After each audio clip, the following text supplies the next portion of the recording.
എങ്ങനെയായിരുന്നു സോഷ്യോളജി എന്നൊരു ഓപ്ഷനിൽ ചൂസ് ചെയ്യാനുള്ള സാഹചര്യം എന്തായിരുന്നു? ഫസ്റ്റ് റീസൺ എന്ന് പറഞ്ഞാൽ 2021 സോഷ്യോളജി നല്ല സ്കോർ ചെയ്യുന്ന സമയമായിരുന്നു. 290, 300 ഒക്കെ കിട്ടുന്ന സമയമായിരുന്നു. ആ തവണത്തെ ടോപ്പേഴ്സും എല്ലാം സോഷ്യോളജി ഓപ്ഷനിലായിരുന്നു. So that was the primary reason. എൻ്റെ സ്ട്രാറ്റജി ഇപ്പോഴും മറ്റേ വലിയ ബുക്കുകൾ വായിക്കാൻ എന്നെ കൊണ്ട് പറ്റത്തുമില്ല. കാരണം അത് സോൺ ഔട്ട് ആയി പോകും. എത്ര റിട്ടേൺസ് എനിക്ക് തോന്നാറില്ല. ഞാൻ പൊതുവെ റിവേഴ്സ് സൈക്കോളജി ക്വസ്റ്റ്യൻ പേപ്പറിൽ നിന്ന് ഒരു ബേസ് നോട്ട് വേണം, അതിൻ്റെ മണ്ടേ കൂടെ ക്വസ്റ്റ്യൻ പേപ്പറിൽ നിന്ന് ആഡ് ഓൺ ചെയ്തായിരുന്നു എൻ്റെ സ്ട്രാറ്റജി. അങ്ങനെ പോയത്. മറ്റാരും ഒരു സഞ്ചരിക്കാത്തൊരു വഴിയിലൂടെയാണ് റീനു സഞ്ചരിച്ചിട്ടുള്ളത്. അപ്പോൾ എന്തായിരുന്നു ആ സ്ട്രാറ്റജി? അതിൻ്റെ ഫസ്റ്റ് റീസൺ എനിക്ക് സമയമില്ലായിരുന്നു. പിന്നെ പണ്ട് തൊട്ടേ എനിക്ക് ഈ ബുക്കുകൾ, നോവലുകളൊക്കെ വായിക്കാൻ ഇഷ്ടമാണെങ്കിൽ ഒരു അക്കാഡമിക് ടെക്സ്റ്റ് ബുക്ക് കുത്തിയിരുന്ന് വായിക്കാൻ പൊതുവെ മടിയുള്ള ഒരാളാണ്. അപ്പോൾ ഞാൻ പ്രിലിംസിനാണെങ്കിലും എൻ്റെ സ്ട്രാറ്റജി ഇത് തന്നെയായിരുന്നു. ഒരു ബേസിക് ലെക്ചർ നോട്ട് ഉണ്ടായിരുന്നു എനിക്ക്, അതിൻ്റെ മണ്ടയിൽ ഞാൻ മാക്സിമം ക്വസ്റ്റ്യൻസ് ആഡ് ചെയ്യും. So my strategy was always that reverse engineering സാധനമായിരുന്നു. ഹലോ എവരിവൺ, ഇന്ന് നമുക്ക് വളരെ സന്തോഷമുള്ള ഡേ ആണ്. നമ്മുടെ ഈ വർഷത്തെ സിവിൽ സർവീസ് റിസൾട്ടിൽ 81ാമത്തെ റാങ്ക് കരസ്ഥമാക്കിയിട്ടുള്ള ആളാണ് ഇന്ന് എൻ്റെ കൂടെ ഉള്ളത്. റീനു അന്ന മാത്യു, നമ്മുടെ സ്വന്തം റീനു. റീനുയോട് ഇന്നത്തെ ഈ ഡിസ്കഷൻ നമ്മൾ പങ്കുവയ്ക്കാൻ വേണ്ടി പോകുന്നത്, റീനു സോഷ്യോളജിയിൽ കുറച്ച് ട്രിപ്സൊക്കെ ഉപയോഗിച്ചിട്ടുണ്ട്. നമ്മൾ അതൊക്കെ കുറച്ചൊന്ന് റീനു നിന്നിട്ട് ചോർത്തിയെടുക്കുക എന്നുള്ളതാണ് നമ്മുടെ പ്രധാനപ്പെട്ട ഉദ്ദേശം. Reenu, welcome to the show. റീനുവിനെ ഞാൻ ആദ്യമായിട്ട് മീറ്റ് ചെയ്യുന്നത് റീനു ഫസ്റ്റ് പ്രിലിംസ് കഴിഞ്ഞതിന് പ്രിലിംസിൻ്റെ റിസൾട്ട് വന്ന സമയത്താണ്. ആ റിസൾട്ട് വന്ന സമയത്ത് റീനു എന്നോട് വന്ന് പറഞ്ഞു, സാർ ഞാൻ സോഷ്യോളജി ഓപ്ഷനിലാണ് എടുക്കുന്നത് എന്നോട് പറഞ്ഞു. എനിക്ക് ഓർമ്മയുണ്ട്, അത് ആ റിപ്പോഗ്രാഫിയുടെ അവിടെ വെച്ചിട്ടാണ് റീനു എന്നോട് പറഞ്ഞത്. ദെൻ എന്നോട് പറഞ്ഞൊരു കാര്യം എന്ന് വെച്ചാൽ, സോഷ്യോളജിയാണ് ഓപ്ഷൻ, എനിക്ക് എന്താ ചെയ്യേണ്ടതെന്ന് അറിയില്ല എന്നുള്ളതാണ്. അപ്പോൾ ആ സമയം മുതലുള്ള ബന്ധമാണ് നമ്മൾ റീനുവായിട്ടുള്ളത്. ഇന്ന് റീനു പൊസിഷനിൽ നിൽക്കുമ്പോൾ ഭയങ്കര സന്തോഷമാണ്. ആസ് എ ടീച്ചർ എന്ന രൂപത്തിലും, ആസ് എ ഫ്രണ്ട് എന്ന രൂപത്തിലും, ആസ് എ മെൻറ്റർ എന്ന രൂപത്തിലും. So first of all congratulations to your victory. Reenu, നമ്മൾ ടോപ്പിക്കിലേക്ക് വരുന്ന സമയത്ത് റീനുവിൻ്റെ ബാക്ക്ഗ്രൗണ്ട്, റീനു ചെയ്തത് സ്റ്റെൻസിഫ് എന്നാണ് ചെയ്തിട്ടുള്ളത്. എക്കണോമിക്സിലാണ് റീനു ബാക്ക്ഗ്രൗണ്ട് ഉള്ളത്, ഗ്രാജുവേഷൻ ചെയ്തിട്ടുള്ളത്. എങ്ങനെയായിരുന്നു സോഷ്യോളജി എന്നൊരു ഓപ്ഷനിൽ ചൂസ് ചെയ്യാനുള്ള സാഹചര്യം എന്തായിരുന്നു?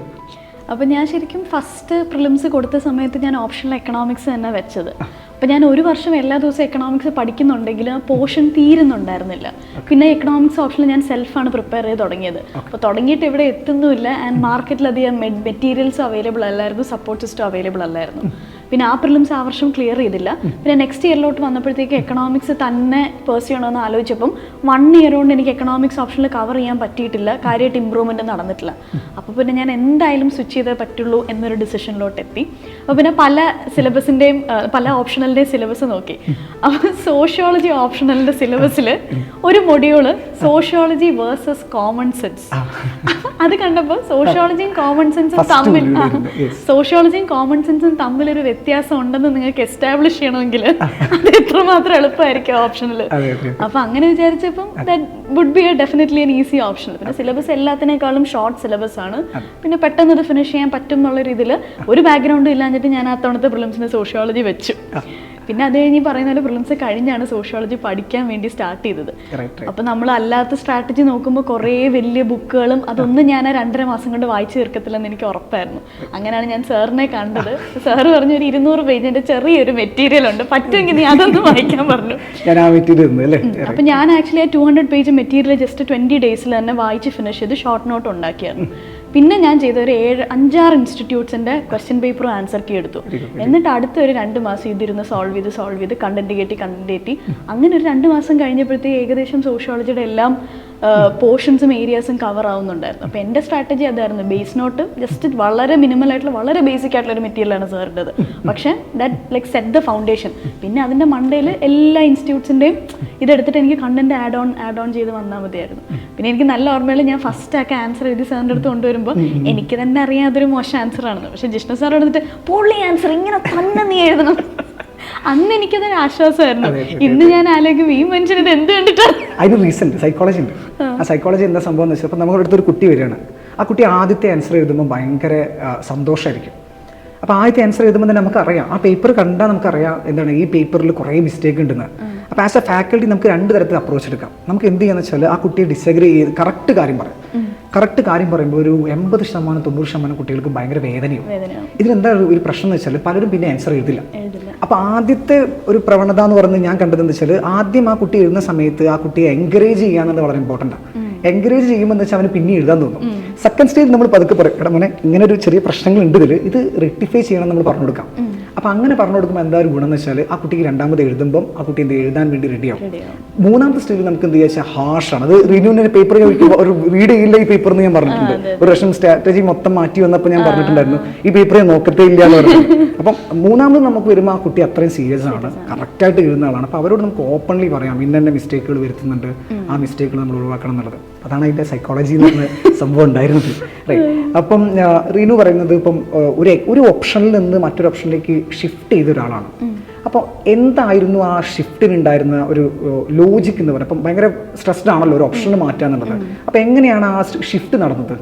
ഫസ്റ്റ് റീസൺ എന്ന് പറഞ്ഞാൽ 2021 സോഷ്യോളജി നല്ല സ്കോർ ചെയ്യുന്ന സമയമായിരുന്നു. 290, 300 ഒക്കെ കിട്ടുന്ന സമയമായിരുന്നു. ആ തവണത്തെ ടോപ്പേഴ്സും എല്ലാം സോഷ്യോളജി ഓപ്ഷനിലായിരുന്നു. So that was the primary reason. പിന്നെ രണ്ടാമത് ഈ പറഞ്ഞ പോലെ സിലബസ് വളരെ കോമ്പാക്റ്റ് ആയിരുന്നു. പിന്നെ പ്രിലിംസ് കഴിഞ്ഞ് 2.5 മാസം കൊണ്ട് പ്രിപ്പയർ ചെയ്ത് ക്ലിയർ ചെയ്യാനുള്ള കംപ്ലീറ്റ് ചെയ്യാനുള്ള സബ്ജക്റ്റ് ആ ഒരു ഡെപ്തേ ആ ഓപ്ഷണലിന് ഉണ്ടായിരുന്നുള്ളൂ. അപ്പോൾ 2022 ഞാൻ ആ മെയിൻസ് എഴുതുമ്പം പ്രിലിംസിന് ശേഷം പ്രിപ്പയർ ചെയ്തത്. ആൻഡ് അന്ന് 250 ഉണ്ടായിരുന്നു സ്കോർ, വിച്ച് വാസ് ലൈക്ക് ഒരു average score, like decent score ആയിരുന്നു. ഫസ്റ്റ് മെയിൻസിൽ 254 optional was a decent score. അപ്പോൾ അതൊരു നല്ല കോൺഫിഡൻസ് ആയിരുന്നു. പിന്നെ ഇത്തവണ 2024 മെയിൻസ് എഴുതിയപ്പം പിന്നെ എനിക്ക് പ്രത്യേകിച്ച് ആഡ് ഓൺസ് ചെയ്യുന്നതിന് പകരം ഞാൻ എല്ലാ ദിവസവും 5+5 പേപ്പർ 1ൻ്റെ 5 ക്വസ്റ്റൻസ്, പേപ്പർ 2ൻ്റെ 5 ക്വസ്റ്റൻസ് ചെയ്തും എഗെയിൻ എഴുതുക, ആൻസർ കീ നോക്കുക, എഴുതുക, ആൻസർ കീ നോക്കുക. 2 months ഈ ആൻസർ റൈറ്റിംഗ് പ്രാക്ടീസ് തന്നെ ചെയ്തുകൊണ്ടിരിക്കുന്നത്. അപ്പം എൻ്റെ സ്ട്രാറ്റജി ഇപ്പോഴും മറ്റേ വലിയ ബുക്കുകൾ വായിക്കാൻ എന്നെ കൊണ്ട് പറ്റത്തുമില്ല. കാരണം അത് സോൺ ഔട്ട് ആയി പോകും, എത്ര റിട്ടേൺസ് എനിക്ക് തോന്നാറില്ല. ഞാൻ പൊതുവെ റിവേഴ്സ് സൈക്കോളജി ക്വസ്റ്റ്യൻ പേപ്പറിൽ നിന്ന് ഒരു ബേസ് നോട്ട് വേണം, അതിൻ്റെ മണ്ടേ കൂടെ ക്വസ്റ്റ്യൻ പേപ്പറിൽ നിന്ന് ആഡ് ഓൺ ചെയ്തായിരുന്നു എൻ്റെ സ്ട്രാറ്റജി. അങ്ങനെ പോയത്. പിന്നെ പേപ്പർ 2 വരുമ്പോഴത്തേക്കും ഇപ്പോഴത്തെ ഒരു ട്രെൻഡ് അധികം തിങ്കേഴ്സിനെ ആഡ് ചെയ്യേണ്ട എന്നാണ് പൊതുവെ എല്ലാവരും പറയുന്നത്. തിങ്കറിനെ കുത്തിക്കയറ്റിയ പേപ്പറുകൾ ബാക്ക് ഫയർ ചെയ്യുന്നു എന്നാണ് ഞാനും കേട്ടത്. അപ്പോൾ ഞാൻ പേപ്പർ 2 പൊതുവേ പ്രോമിനൻ്റ് ആയിട്ടുള്ള തിങ്കേഴ്സിനെ മാത്രമേ യൂസ് ചെയ്തിട്ടുള്ളൂ. നമ്മുടെ സിലബസിൽ പറയുന്ന തിങ്കേഴ്സ് AR ദേശായി, MN ശ്രീനിവാസനെ തന്നെ ഉള്ളൂ എല്ലാ ടോപ്പിക്സ് വരുമ്പോഴും യൂസ് ചെയ്യുന്നുള്ളൂ. പിന്നെ കുറച്ച് സോഷ്യോളജി പ്രോമിനൻ്റ് ആയിട്ടുള്ള S. ജ്യോത്ക, നിവേദിത മേനോൻ, പിന്നെ പേര് മറന്നു പോകുന്നു.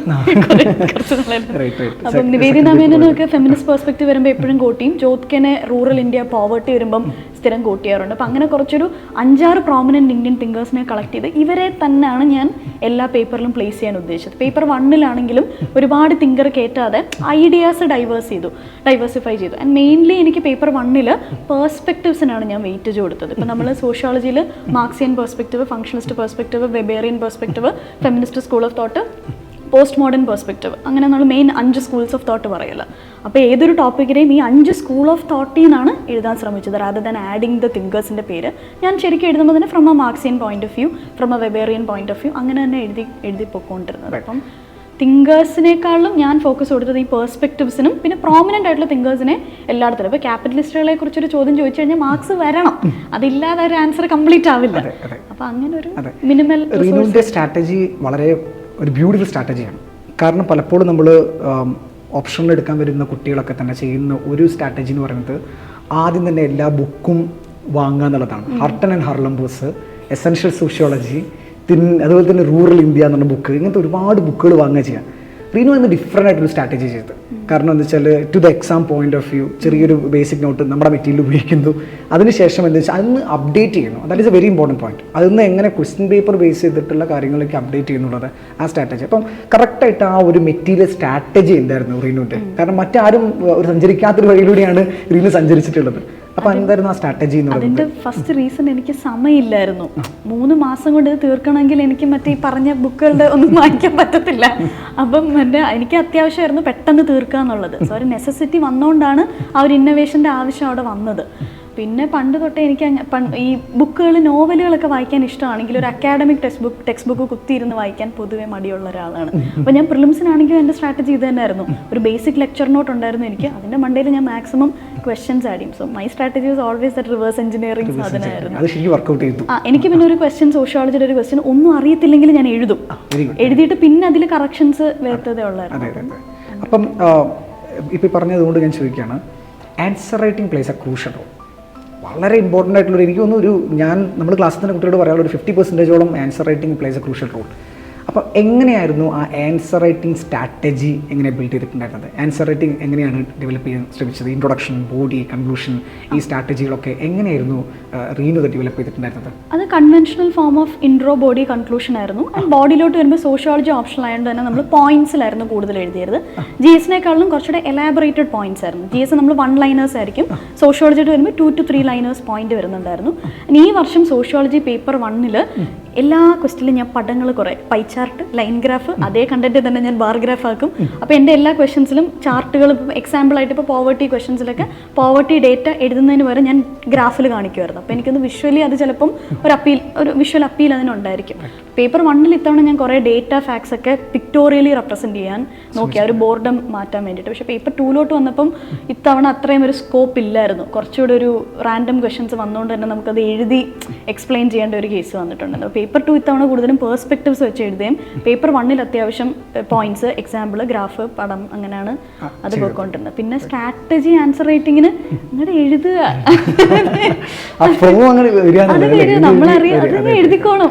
ഇതെല്ലാം പഠിച്ചിട്ട് എന്തായാലും ഇത് എഴുതാൻ പറ്റില്ല. എഴുതുക, അത് എഴുതി ഒരു 10 ദിവസം 20 ദിവസം കഴിയുമ്പോഴത്തേക്കും നമുക്ക് തന്നെ ഇമ്പ്രൂവ്മെന്റ്സ് വരുത്താൻ ഉള്ള ഒരു സ്കോപ്പ് നമ്മൾ തന്നെ കാണും. ഇമ്പ്രൂവ്മെന്റ്സ് നമ്മൾ വരുത്തിയ ഇമ്പ്രൂവ്മെന്റ്സ് നമ്മൾ തന്നെ കാണും. റീനുവിൻ്റെ പേപ്പർ നോക്കുന്ന സമയത്ത് ഞാൻ കണ്ടൊരു സിഗ്നിഫിക്കൻറ്റ് പോയിന്റ് എന്ന് പറയുന്നത്, ബാക്കി കുട്ടികൾ എഴുതുന്ന പേപ്പറിൽ നിന്ന് റീനുവിൻ്റെ പേപ്പർ വ്യത്യാസമാവുന്നത് 2 കാര്യങ്ങൾ കൊണ്ടായിരുന്നു.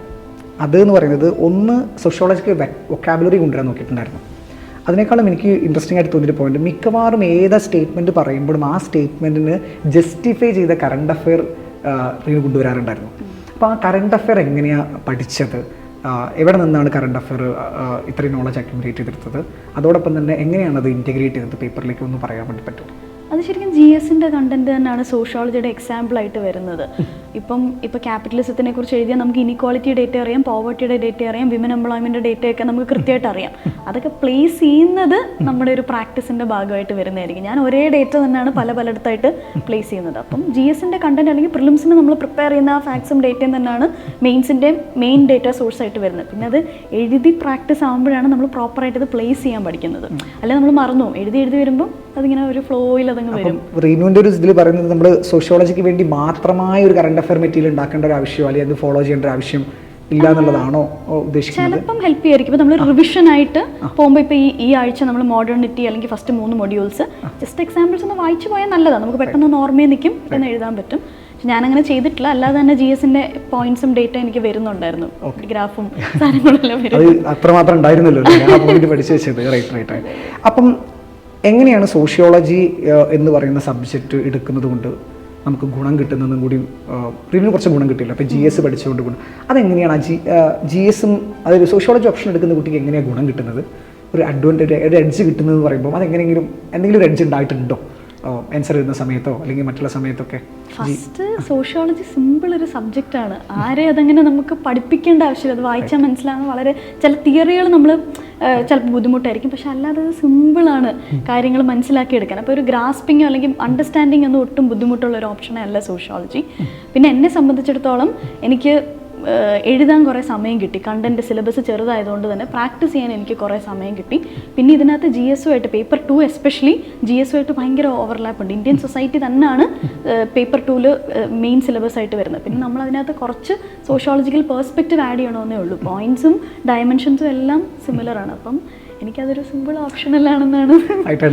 അങ്ങനെ തന്നെയാണ്. അതെ, നമ്മൾ റൈറ്റ് സ്ട്രാറ്റജിയിലൂടെ പോവുകയാണെങ്കിൽ നമുക്കത് ഒരു സിമ്പിൾ പേപ്പർ തന്നെയാണ്. ഇത് ഈ പറയുന്ന പോലെ വേണമെങ്കിൽ സോഷ്യോളജിക്ക് വേണ്ടി 2 വർഷം ഇരുന്ന് പഠിക്കാം, എല്ലാ ബുക്കുകളും എടുത്തിട്ട്.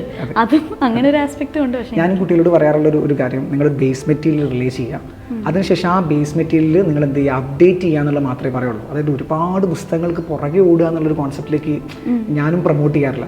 ഞാൻ വിശ്വസിക്കുന്ന ഒരു കാര്യം എന്ന് പറയുന്നത് ബേസ് സ്ട്രോങ് ആക്കുക, അത് റിവൈസ് ചെയ്യുക, നല്ല രൂപത്തിൽ ബേസ് റിവൈസ് ചെയ്യുക, എന്നിട്ട് എന്ത് ചെയ്യാൻ മുന്നോട്ട് പോകുക എന്നുള്ളതാണ് ഉദ്ദേശിക്കുന്നത്. പിന്നെ പലപ്പോഴും കുട്ടികൾക്ക് കാണുന്ന ഒരു കാര്യം, പേപ്പർ 1 മാർക്ക് കൂടുതലുണ്ടായിരിക്കും, പേപ്പർ 2 കുറയും, വൈസ് വേഴ്സ. ചിലപ്പോൾ പേപ്പർ 2 നല്ല മാർക്ക് ഉണ്ടായിരിക്കും, പേപ്പർ 1 കുറവായിരിക്കും. റീനുവിൻ്റെ പ്രിപ്പറേഷൻ എങ്ങനെയാണ് പേപ്പർ 1 പേപ്പർ 2 ഡിസ്റ്റിങ്വിഷ് ചെയ്തിട്ടുണ്ടായിരുന്നത്? എന്തെങ്കിലും ഡിസ്റ്റിങ്വിഷ് ചെയ്തിട്ടുണ്ടായിരുന്നോ? പേപ്പർ 1 കുറച്ചും കൂടെ തിയറട്ടിക്കലാണ്, തള്ളിൻ്റെ സ്കോപ്പ് കുറവാണ് ശരിക്കും. സത്യം, പേഴ്സ്പെക്റ്റീവ്സും നമ്മൾ പ്രോപ്പർ ആയിട്ടുള്ള തിങ്കേഴ്സും ചില ക്വസ്റ്റ്യൻസ് വരണം, നമുക്ക് എടുത്തിട്ടടിച്ച പോലെ തള്ളാൻ പറ്റില്ല. പക്ഷെ പേപ്പർ 2 കുറച്ചും കൂടെ നമ്മുടെ ഒരു ക്രിയേറ്റീവ് എലമെന്റിന് സ്കോപ്പ് ഉള്ള ഒരു ഏരിയ ആണ്. ഇപ്പോൾ ഒരു ക്വസ്റ്റ്യൻ വന്നു കഴിഞ്ഞാൽ ഓപ്പൺ എൻഡഡ് ഇന്ത്യൻ സൊസൈറ്റിനെ കുറിച്ചൊരു ചോദ്യമാണ്, അത് actually prominent Indian sociological thinkers ആരെ വേണമെങ്കിലും കോട്ട് ചെയ്യാം, അല്ലെങ്കിൽ നമ്മുടെ പെർസ്പെക്റ്റീവും കൊടുക്കാം. അപ്പം പേപ്പർ 2 കുറച്ചും കൂടെ നമുക്ക് ഫ്രീഡം ഉള്ള ഒരു പേപ്പറാണ്, തള്ളാനാണെങ്കിലും ജനറൽ ആയിട്ട് അവിടെ there is no wrong answer. പക്ഷെ paper 1 there could be wrong answer. ദർക്കൈമിന്റെ തിയറി വെച്ചാൽ അത് തന്നെ എഴുതണം, അവിടെ നമ്മുടെ ഒരു പെർസ്പെക്റ്റീവ് കൊടുക്കാൻ പറ്റില്ല. പക്ഷെ പേപ്പർ 2 അങ്ങനെയല്ല, നമ്മുടെ ഒരു പെർസ്പെക്റ്റീവും നമ്മുടെ ഒരു അനാലിസിസിൽ നിന്ന് വന്ന സാധനങ്ങളും കുറച്ചുകൂടെ ക്രിയേറ്റീവ് ഫ്രീഡം ഉള്ളത് പേപ്പർ 2-നാണെന്ന് തോന്നിയിട്ടുണ്ട്. റീനു ആക്ച്വലി റീനുവിൻ്റെ ഏറ്റവും വലിയ പോസിറ്റീവ് എന്തായിരുന്നു വെച്ചാൽ റീനു റെഗുലറായിട്ട് ആൻസർ എഴുതുന്നതായിരുന്നു റീനുവിൻ്റെ ഏറ്റവും വലിയൊരു പോസിറ്റീവായിട്ട് ഞാൻ കണ്ടത്. അപ്പോൾ ഇതിനിടയിൽ ഫസ്റ്റ് അറ്റംപ്റ്റ് കഴിഞ്ഞപ്പോൾ ഉണ്ടായ ഒരു ഇൻസിഡൻറ്റ് എനിക്ക് ഇപ്പോൾ ഓർമ്മ വന്നതാണ്. ഫസ്റ്റ് അറ്റംപ്റ്റ് കഴിഞ്ഞ സമയത്ത് റിസൾട്ട് മെയിൻസിൻ്റെ എക്സാം എഴുതി കഴിഞ്ഞിട്ട് ഇന്റർവ്യൂവിന് കിട്ടിയില്ല, ഇന്റർവ്യൂ കോൾ കിട്ടിയില്ല. സെക്കൻഡ് അറ്റംപ്റ്റിലാണ് മെയിൻസ് ഫെയിലായി. നമ്മൾ കമ്മിറ്റ് ചെയ്ത് ആ അറ്റംപ്റ്റിൽ ഫെയിലായി. അപ്പോൾ ആ ഇൻസിഡൻറ്റ് എനിക്കിപ്പോൾ ഓർമ്മ വന്നു കേട്ടോ. കാരണം വെച്ചാൽ റീനു കിട്ടിയില്ല എന്ന് പറഞ്ഞപ്പോൾ തന്നെ എന്നെ വിളിച്ചിരുന്നു, സാർ എന്നോട് കിട്ടിയില്ല, എനിക്കിങ്ങനെ പോയിട്ടുണ്ട്, അപ്പം ഈ സോഷ്യോളജി എങ്ങാനും പറ്റിച്ചതാണോ എന്നൊരു ചോദ്യം എന്നോട് ചോദിച്ചിട്ടുണ്ടായിരുന്നു. അപ്പം ഞാൻ സാധാരണ കൊടുക്കുന്ന ഒരു ബൂസ്റ്റ് ഉണ്ട്, സോഷ്യോളജി പറ്റിക്കാൻ സാധ്യതയില്ല എന്നുള്ളൊരു സാധനം കൊടുക്കാറുണ്ട്. പക്ഷേ റീനുവിൻ്റെ കാര്യത്തിൽ ഞാൻ അപ്പം തന്നെ പറഞ്ഞിട്ടുണ്ട്, വളരെ സ്ട്രോങ് ആയിട്ട് പറഞ്ഞു, സോഷ്യോളജിക്ക് ചാൻസ് കുറവാറിയെന്ന് പറഞ്ഞു. എന്നിട്ട് അത് കഴിഞ്ഞ ഒരു ദിവസം റീനു എൻ്റെ അടുത്ത് 2 പേപ്പറായിട്ട് വന്ന് ഓർമ്മ ഉണ്ടോ, 2 പേപ്പറായിട്ട് എൻ്റെ മേശപ്പുറത്തേക്ക് വന്നു. എന്നിട്ട് എന്നോട് പറഞ്ഞു, സാർ ഈ പേപ്പർ ഞാൻ എല്ലാം സോഷ്യോളജി മൊത്തം ഞാൻ എന്ത് ചെയ്തു, സ്റ്റൈലൊക്കെ മാറ്റിയിട്ടുണ്ട്, മൊത്തം ഞാൻ മാറ്റി എഴുതിയിട്ടുണ്ട്, ഈ പേപ്പർ സാറൊന്ന് നോക്കുമെന്ന് വെച്ചിട്ടുണ്ട്. ഞാനൊന്ന് കുറച്ച് റൂഡായിട്ട് ഞാൻ റീനോട് പറഞ്ഞിട്ടുണ്ടായിരുന്നു, ഈ പേപ്പർ ഞാൻ നോക്കത്തേ ഇല്ല എന്ന് പറഞ്ഞിട്ടുണ്ടായിരുന്നു. ഞാൻ ഒന്ന് വാങ്ങി മാറ്റി വെച്ചിട്ടുണ്ടായിരുന്നു. അപ്പോൾ ഞാൻ റീനോട് അന്ന് തന്നൊരു അഷുറൻസ് ഉണ്ടായിരുന്നു. റീനോൻ്റെ ആൻസർ ഏറെക്കുറെ കറക്റ്റാണ്. ഈ 254 ആ വർഷം കിട്ടിയിട്ടുണ്ടായിരുന്നു റീനുവിന് അല്ലേ? അപ്പോൾ 250 ഉണ്ടായിരുന്നു. അപ്പം നമ്മൾ ആ വർഷം ഞാൻ റീനോട് പറഞ്ഞ സ്റ്റേറ്റ്മെൻറ്റ് ഇങ്ങനെയായിരുന്നു, പേപ്പർ വാങ്ങി വെച്ചപ്പോൾ ഞാൻ പറഞ്ഞു, റീനു ഇൻ കേസ് വേറെ ഏതെങ്കിലും ഇതിലാണെങ്കിലും മാർക്ക് കുറവുണ്ട് അല്ലേ, സോഷ്യോളജിയിൽ മാർക്ക് കുറയാനുള്ള ചാൻസസ് വളരെ കുറവാണ്. കാരണം എനിക്ക് പേപ്പർ വാല്യൂ ചെയ്ത സമയത്ത് എനിക്ക് തോന്നിയിട്ടുണ്ട് ഈ കുട്ടിക്ക് എന്തായാലും എന്തില്ല, മാർക്ക് കുറയാൻ വലിയ ചാൻസ് ഇല്ല എന്നുള്ളത്. റിസൾട്ട് വന്ന സമയത്ത് എക്സാക്ട്ലി സംഭവിച്ചു. എനിക്ക് ചിലപ്പോൾ SI ആയിരിക്കും മാർക്ക് കുറഞ്ഞത്, ഞാനത് വിശ്വസിച്ചില്ല. പിന്നെ SI മാർക്ക്, പക്ഷേ SI ആയിരുന്നു ആ വർഷം 70s, SI പോയിട്ടാണ് ആ വർഷം മെയിൻസ് പോയത്. സോഷ്യോളജി 250 വാസ് ആ ഒരു ഡീസൻറ്റ് സ്കോർ ഉണ്ടായിരുന്നു. ഈ വർഷം എനിക്ക് തോന്നുന്നുണ്ട്, ഈ വർഷം റീനു മെയിൻസ് ചെയ്തപ്പോൾ എനിക്ക് നല്ല ഉറപ്പുണ്ടായിരുന്നു റീനു എന്തായാലും 250 അബോവ് എന്തായാലും റീനു പോകുന്നുള്ളത്. ഈ വർഷം അത്യാവശ്യം നല്ല മാർക്കാണ് റീനു സ്കോർ ചെയ്തിട്ടുള്ളത്. ഈ വർഷം 267 ഉണ്ട്. അത് വളരെ നല്ല മാർക്കാണ്. ഈ ഇപ്പോഴത്തെ ഒരു ഇതിൽ നല്ല മാർക്ക് തന്നെയാണ് അതിൽ. അപ്പം എൻ്റെ ഒരു ചോദ്യം, സോഷ്യോളജി ഓപ്ഷൻ എടുത്തത് കൊണ്ട് റീനുവിന് പേഴ്സ്പെക്റ്റീവിൽ എന്തെങ്കിലും മാറ്റം വന്നിട്ടുണ്ടോ, അല്ലെങ്കിൽ പേഴ്സണൽ ലൈഫിൽ എന്തെങ്കിലും ചേഞ്ചസ് ഉണ്ടായിട്ടുണ്ടോ? ചിന്തിച്ചിട്ട് തന്നെ ആൻസർ പറയും. നമ്മൾ കാസ്റ്റും ട്രൈബും ട്രാൻസ്ജെൻഡർ കമ്മ്യൂണിറ്റിയെ കുറിച്ചൊക്കെ പഠിച്ചിട്ടുണ്ടല്ലോ. അപ്പം എന്തെങ്കിലും ഒരു പേഴ്സണൽ ലൈഫിൽ എന്തെങ്കിലും ചേഞ്ച് ഉള്ളതായിട്ട്? എനിക്ക് സോഷ്യോളജിയിൽ കുറച്ചും കൂടെ ഇതുവരെ കേൾക്കാത്ത ഒരു തിയറി, ഇനിക്വാളിറ്റി പഠിച്ചപ്പോൾ ഡേവിഡ് ആൻഡ് മൂർസിന്റെ തിയറി കേട്ടപ്പോൾ ശരിയാണല്ലോ, നമ്മൾ ശരിക്കും ഇനിക്വാളിറ്റി ഒരു ഭയങ്കര മോശം സാധനമായിട്ട് അത്രയും നേരം പെർസീവ് ചെയ്തിട്ട് അതിൻ്റെ ഒരു ഓൾട്ടർനേറ്റ് പെർസ്പെക്റ്റീവ് ആയിട്ട് inequality is the driver of competition എന്ന് പറഞ്ഞപ്പം ശരിയാണ്, അങ്ങനെ ഒരു പെർസ്പെക്റ്റീവ് ഉണ്ടല്ലോ എന്നുള്ളത് ഞാൻ ഡേവിസ് ആൻഡ് മൂർ തിയറിയാണ് വായിച്ചപ്പോൾ ഇതൊരു ഓൾട്ടർനേറ്റ് പെർസ്പെക്റ്റീവ് ആണല്ലോ എന്ന് തോന്നി. പക്ഷെ ബാക്കിയെല്ലാം പൊതുവെ നമ്മൾ ജനറലി പറയുന്ന കോൺസെപ്റ്റുകളും തിയറീസും ഒക്കെയാണ്. ഇപ്പോൾ ഫെമിനിസം ആണെങ്കിലും പോസ്റ്റ് മോഡേണിസം ആണെങ്കിലും നമുക്ക് ഓൾറെഡി അറിയാവുന്ന കാര്യങ്ങളാണ്. ഡേവിസ് ആൻഡ് മൂറാണ് എൻ്റെ മനസ്സിൽ പെട്ടെന്ന്, ഡേവിസ് ആൻഡ് മൂറിന്റെ ഇനിക്വാളിറ്റി തിയറിയാണ് മനസ്സിലെപ്പോഴും ഉള്ളത്. ശരി, ഇങ്ങനെ ഒരു പെർസ്പെക്റ്റീവ് ഉണ്ട്. പിന്നെ പണ്ട് നമ്മൾ സ്കൂളിലൊക്കെ പഠിക്കുമ്പോൾ വെൽത്ത് ഉണ്ടെങ്കിൽ it should be equally divided, that is like our idea. പക്ഷെ അതിനൊരു കൗണ്ടർ കൊടുത്ത ഒരു തിയറിയാണ് ഡേവിസ് ആൻഡ് മൂർ. പലപ്പോഴും പറയാറുണ്ട്. അപ്പൊ അത് എനിക്കൊരു ഒരു ഐഡിയലിസത്തിൽ നിന്നൊരു സ്വിച്ച് ആയിട്ട് ആ തിയറി ഞാൻ പൊതുവെ. ഒരു UPC ഓപ്ഷൻ സോഷ്യോളജി എടുക്കുന്ന ആൾ ചെയ്യേണ്ട പ്രൈമറി ആയിട്ടുള്ള 4 കാര്യങ്ങൾ എന്തൊക്കെയായിരിക്കും? ഞാൻ റൈറ്റ് അത് മാത്രമേ ഒരു ഫൗണ്ടേഷൻ മെറ്റീരിയൽ ഉണ്ടായിരിക്കുക, അതിൻ്റെ മണ്ടേ കൂടെ മാക്സിമം എഴുതുക, കണ്ടന്റ് ആഡ് ചെയ്യുക. എഴുതുന്ന പ്രോസസ്സിൽ നിങ്ങൾ അറിയാതെ തന്നെ റിഫൈൻമെന്റ് നടന്നോളും. മാക്സിമം എഴുതുക എന്നുള്ളത്. PYQs-ന്റെ ഒരു ഇമ്പോർട്ടൻസ് ഒന്ന് PYQs ഇപ്പോൾ സോഷ്യോളജി നോക്കുവാണെങ്കിൽ പേപ്പർ 1 ഏരിയാസ് എല്ലാം റിപ്പീറ്റഡ് ആണ്. പേപ്പർ 1ൻ്റെ ക്വസ്റ്റ്യൻ ഇത്തവണ എടുത്തപ്പോൾ ഞാൻ ആ ഫുൾ പേജ് മറിച്ചപ്പോൾ ഞാൻ കാണാത്ത ചോദ്യങ്ങളൊന്നും ഇല്ല. പക്ഷെ അതൊരു വെല്ലുവിളിയും കൂടാണ്. കാരണം ഞാൻ കണ്ടതുപോലെ ആ ഹോളിൽ ഇരിക്കുന്ന എല്ലാവരും ആ ക്വസ്റ്റ്യൻസ് നേരത്തെ കണ്ടിട്ടുണ്ട്, എല്ലാവരും ഒരേപോലെ നല്ല ഉത്തരങ്ങൾ എഴുതും. അപ്പോൾ അവിടെ നിന്ന് കോമ്പീറ്റ് ചെയ്ത് നിൽക്കുക എന്ന് പറയുന്നത് ബുദ്ധിമുട്ടുള്ള കാര്യമായിട്ട് എനിക്ക് തോന്നുന്നുണ്ട്. ഇപ്പോൾ പേപ്പർ ഈസി ആകുമ്പം നമ്മളധികം സന്തോഷിക്കരുത്, കാരണം എല്ലാവർക്കും ഈസി ആയിരിക്കും, എല്ലാവരും നല്ല ഉത്തരം എഴുതും. അപ്പോൾ അവിടെ കോമ്പീറ്റ് ചെയ്യുക എന്ന് പറയുന്നത് ഭയങ്കര ചാലഞ്ചുണ്ട്. ഒരു 3 വർഷമായിട്ട് പേപ്പർ 1ൻ്റെ ക്വസ്റ്റ്യൻസ് സിമിലർ ആണ്, ഭയങ്കരമായിട്ട് റെപ്പറ്റീഷൻ ഉണ്ടായി. Around 60% of the questions repeat ചെയ്തുകൊണ്ടേയിരിക്കുകയാണ്. അപ്പം അതൊരു വലിയ ചാലഞ്ചായിട്ട് PYQസിൻ്റെ ആസ്പെക്റ്റിൽ. PYQസിൽ നിങ്ങൾക്ക് സ്വന്തമായിട്ടൊരു നല്ല ആൻസർ ഉണ്ടാക്കി പ്രസൻറ്റ് ചെയ്യാൻ കഴിയുകയാണെങ്കിൽ you can outcompete others. That would be great. So in conclusion, practice. ഏത് മൊഡ്യൂളാണ് ഏറ്റവും ഇൻട്രസ്റ്റിംഗ് ആയിട്ട് തോന്നിയിട്ടുള്ളത്? സൈമൾട്ടേനിയസ്ലി ഏത് മൊഡ്യൂളാണ് കുറച്ച് ബുദ്ധിമുട്ടായിട്ട് സോഷ്യോളജിയിൽ ഫീൽ ചെയ്തിട്ടുണ്ടായിരുന്നത്? എനിക്ക് പേപ്പർ 1 ആ പൊളിറ്റിക്സിൻ്റെ മൊഡ്യൂള് പൊളിറ്റിക്സ് ആൻഡ് സൊസൈറ്റി കുറച്ച് ബുദ്ധിമുട്ടായിരുന്നു. കാരണം കുറേ പൊളിറ്റിക്കൽ തിങ്കേഴ്സ് ഉണ്ടായിരുന്നു അതിനകത്ത്. കുറച്ച് PSIRൻ്റെ എലമെന്റ് അതിനകത്ത് വരുന്നുണ്ട്. അത് ഇച്ചിരി പാടായിരുന്നു. കാരണം power flows through capillaries, blood capillary പോകുന്ന പോലെ അതൊന്നും എനിക്ക് CW മിൽസിന്റെ തിയറി, കുറേ ആൾക്കാരുടെ, എനിക്ക് ആരുടെയും പേര് ഇപ്പം ഓർത്തത്, പൊളിറ്റിക്സ് ആൻഡ് അതെനിക്ക് നല്ല സമയം എടുത്തു. PSIRൻ്റെ അത്യാവശ്യം കോർ കണ്ടന്റ് അതിനകത്ത് ഉണ്ടായിരുന്നു. അത് പഠിച്ചെടുക്കാൻ കുറച്ച് പാടായിരുന്നു. ബാക്കിയെല്ലാം എളുപ്പമായിരുന്നെങ്കിലും ഒരു എനിക്ക് ഓർമ്മയുണ്ട് റീനോട് പറയാം, എനിക്ക് ഈ മനുഷ്യന് ഭയങ്കര ഇഷ്ടപ്പെട്ടു. സാധാരണ നമ്മള് മാർക്സ് ഒക്കെയാണ് എല്ലാവരും പറയാറുള്ളത്. മാർക്സിന് ഭയങ്കര, മലയാളികൾ പ്രത്യേകിച്ച് മാർക്സ് നമ്മൾ കേട്ടിട്ടുണ്ട്. സ്കൂളിലൊക്കെ മാർക്സ്, കോളേജിൽ മാർക്സ് കേട്ടിട്ടുണ്ട്. ദർഖൈം കേട്ടിട്ടില്ല. സോഷ്യോളജി പഠിക്കുമ്പോഴാണ് ദർഖൈമിനെ കുറിച്ച് അറിയുന്നത്. പുള്ളി ഇങ്ങനെയൊക്കെ പറഞ്ഞു വെച്ചിട്ടുണ്ടെന്ന് അറിയുന്നത്. ദർഖൈമിന് എത്ര ഇഷ്ടപ്പെടാനുള്ള കാരണം? എനിക്ക് ദർഖൈമിന്റെ റിലീജിയന്റെ കോൺസെപ്റ്റ്, ശരിക്കും പുള്ളി പറയുന്ന റിലീജിയൻ സ്റ്റാർട്ട് ചെയ്യുന്നത് ആൾക്കാർ ഒരു 10 പേര് ഒരുമിച്ച് കൂടി 2 മനുഷ്യന്മാരെ കണ്ടപ്പോൾ ആൾക്കാർക്ക് ഒരു സന്തോഷം തോന്നി. That collective effervescence. അപ്പൊ അവർ വിചാരിച്ചു ഈ സന്തോഷം ആ മരത്തിന്റെ കീഴിൽ വന്നുകൊണ്ടാണ് സന്തോഷം, മരമാണ് ദൈവം, അങ്ങനെ റിലീജിയൻ ഉണ്ടായെന്നാണ് അവർ ടോട്ടമിക് വർഷിപ്പ്. അപ്പം ഞാനതൊന്നും ആലോചിച്ചിട്ടില്ല. ശരി, ഒരു 10 പേര് ഒരുമിച്ച് കൂടുമ്പോൾ നമ്മൾ തമ്മിൽ സംസാരിക്കുമ്പോൾ നമുക്കൊരു സന്തോഷം വരും. അതിന്റെ റീസൺ എന്താണെന്ന് മനുഷ്യൻ അന്വേഷിച്ചു പോയി. He attach that reason or happiness to that tree and started worshipping the tree. ട്രീയുടെ മുന്നിൽ ചെന്നാൽ സന്തോഷം കിട്ടും. ശരിക്കും മനുഷ്യനെ കണ്ടതിലാണ് അവർക്ക് സന്തോഷം വന്നത്. അപ്പം you are worshipping the society, മനുഷ്യൻ തമ്മിലുള്ള ഇൻട്രാക്ഷനാണ് നിങ്ങൾ വർഷിപ്പ് ചെയ്യുന്നതെന്നാണ് ദർഖൈം പറയുന്നത്. അതൊന്നും നമ്മൾ അങ്ങനെ ചിന്തിക്കുന്ന ഒരു സാധനമേ അല്ല. അപ്പൊ എനിക്ക് ദർഖൈമിന്റെ എല്ലാ തിയറീസും, റിലീജിയൻ, സൂയിസൈഡ് ഓൾസോ, സൂയിസൈഡ് ഒന്നും നമ്മൾ ഒരാൾ വൈ സമൺ കമ്മിറ്റ് സൂയിസൈഡ്, അതിനെ ഒബ്ജക്റ്റീവ്ലി ഡേറ്റ വെച്ച് പ്രൂവ് ചെയ്ത മനുഷ്യനാണ്. It's not because of personal orientation but because of social orientation എന്ന് പറഞ്ഞ വ്യക്തി ദർഖൈമാണ്. ദർഖൈം ഒരു ഞെട്ടിച്ച അതിന്റെ 2 തിയറീസ്. ഫസ്റ്റ് പറഞ്ഞ എലിമെന്ററി ഫോംസ് ഓഫ് റിലീജിയസ് ലൈഫും അതായിരുന്നു. എനിക്ക് കളക്റ്റീവ് എഫർവസൻസ് വന്നപ്പോഴാണ് ഞാൻ ഇങ്ങനെയും ഉണ്ടല്ലോ എന്നുള്ളത്. ടോട്ടം എന്ന കോൺസെപ്റ്റ് ഇപ്പോഴും റെലവെന്റ് ആണ്, ഇപ്പോഴും നമ്മുടെ സൊസൈറ്റിയിൽ റെലവെന്റ്. സൂയിസൈഡ് എന്നെയും ഭയങ്കരമായിട്ട് ഒരു ഇൻസ്പയർ ചെയ്ത ഒരു തിയറിയാണ്. കാരണം നമ്മൾ സാധാരണഗതിയിൽ നമ്മുടെ നാട്ടിലെ ആളുകൾ പറയാം, ഒരു സൂയിസൈഡ് നടന്നു കഴിഞ്ഞാൽ പറയാം അവൻ മരിച്ചു എന്നുള്ള രൂപത്തിലാണ് പറയാം. ദർഖൈമാണ് ആ പേഴ്സ്പെക്റ്റീവ് മൊത്തം മാറ്റിയത്. ഒരു മനുഷ്യൻ ആത്മഹത്യ ചെയ്യുന്നുണ്ടെങ്കിൽ അതിന് പുറകിൽ ഒരു സൊസൈറ്റിയുടെ കൂടിയും ഒരു റോൾ ഉണ്ട് എന്നുള്ളത് പറയുന്നത്. പുള്ളി പക്ഷേ ടോട്ടലി പേഴ്സണൽ കാര്യങ്ങളെ നെഗേറ്റ് ചെയ്തു. Personal orientation not at all a factor behind suicide എന്ന് പറയുന്നത്. ഇപ്പം സുശാന്തിന്റെ മരണമാണെങ്കിലും മറ്റുള്ള മരണങ്ങൾ, ഫാമേഴ്സ് സൂയിസൈഡ് ചെയ്യുന്നതാണെങ്കിൽ ഒക്കെ പറയുമ്പോൾ ഇതിന്റെ തിയറി ഭയങ്കര റെലവെന്റ് ആണ്, ഇത്രയും റെലവെന്റ് ആണ്. അപ്പം സത്യമാണ്. ഇപ്പം പക്ഷെ എൻ്റെ സ്റ്റുഡൻസിൽ എനിക്ക് ആദ്യമായിട്ട് ഒരാൾ ദർഖൈമിന് ഇത്രയും ഫാനായിട്ട് വരുന്നത്. ഞാൻ ദർഖൈമിന്റെ പിന്നെ ഇതേപോലെ നമ്മൾ ഇതിലോട്ട് വരുമ്പോൾ പേപ്പർ 2 വരുമ്പോൾ സാൻസ്ക്രിറ്റൈസേഷൻ, ഞാനും ആലോചിക്കുക തറവാട് എന്നുള്ള വേർഡ് ഞാൻ യൂസ് ചെയ്യും. ഇത് എവിടുന്നാ വന്നത്? അതെ, സത്യ അത് അതെ. ഒരിക്കലും ഒരു വീഡിയോ അങ്ങനെ ഉണ്ടായിരുന്നു. പക്ഷേ കോൺട്രോവേഴ്ഷ്യൽ, അദ്ദേഹത്തിന് അത് കുറെ പേര് മോശമായിട്ട് പറഞ്ഞു. അദ്ദേഹം പറഞ്ഞ പോയിന്റ് വളരെ കറക്റ്റ് ആയിട്ടുള്ള പോയിന്റ്. അത് MN ശ്രീനിവാസന്റെ തിയറിയാണ് സാൻസ്ക്രിറ്റൈസേഷൻ. നമ്മൾ ചില വാക്കുകൾ കടമെടുക്കുന്നുണ്ട്, ചില റിച്വൽസ് കടമെടുക്കുന്നുണ്ട്. ശ്രീജിത്ത് സാറിന്റെ ഒരു ഇന്റർവ്യൂവിൽ സാറിനത് കുറെ പേര് മിസ്ഇന്റർപ്രറ്റ് ചെയ്തു. പക്ഷെ അത് MN ശ്രീനിവാസന്റെ തിയറിയാണ് ശരിക്കും പറയുന്നത്. അപ്പൊ സോഷ്യോളജിയിൽ അങ്ങനെ കുറെ കോൺസെപ്റ്റുകളും അങ്ങനെ രസകരമായ കുറെ കാര്യങ്ങൾ അതിനകത്തുണ്ട്.